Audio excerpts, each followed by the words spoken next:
Commentary on Book of Revelation 7 9 to 17, verses 9 to 10. The great multitude and their salvation. John beholds a vast, uncountable multitude drawn from every nation, tribe, people, and tongue, standing before the throne and before the Lamb.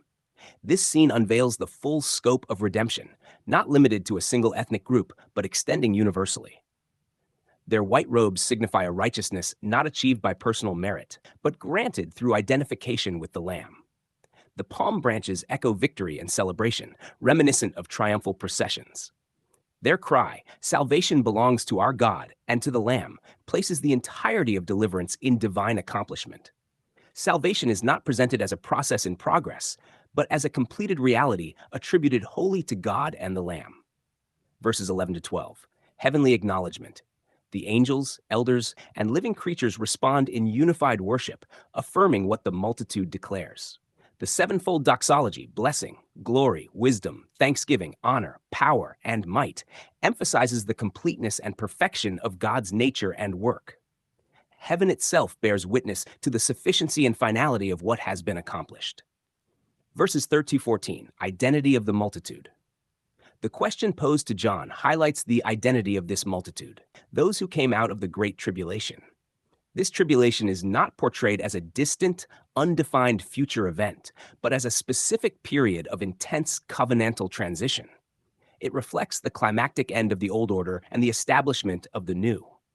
Their robes are washed and made white in the blood of the Lamb.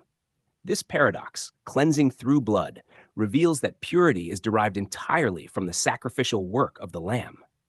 The emphasis is not on their endurance, but on what has been done for them. Their standing is the result of participation in that finished work. Verses 15 to 17, the resulting state of the redeemed. Because of this, they stand continually before God, serving Him in His temple.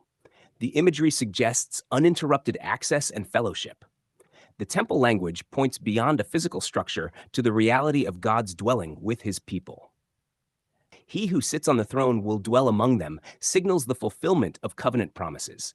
God's presence is no longer mediated through shadows, but directly experienced. The absence of hunger, thirst, and scorching heat reflects the removal of all former distress associated with the prior order. The Lamb will shepherd them, presents a striking image. The Lamb is also the shepherd. This unites sacrifice and guidance in one person. He leads them to living fountains, symbolizing continual life and satisfaction.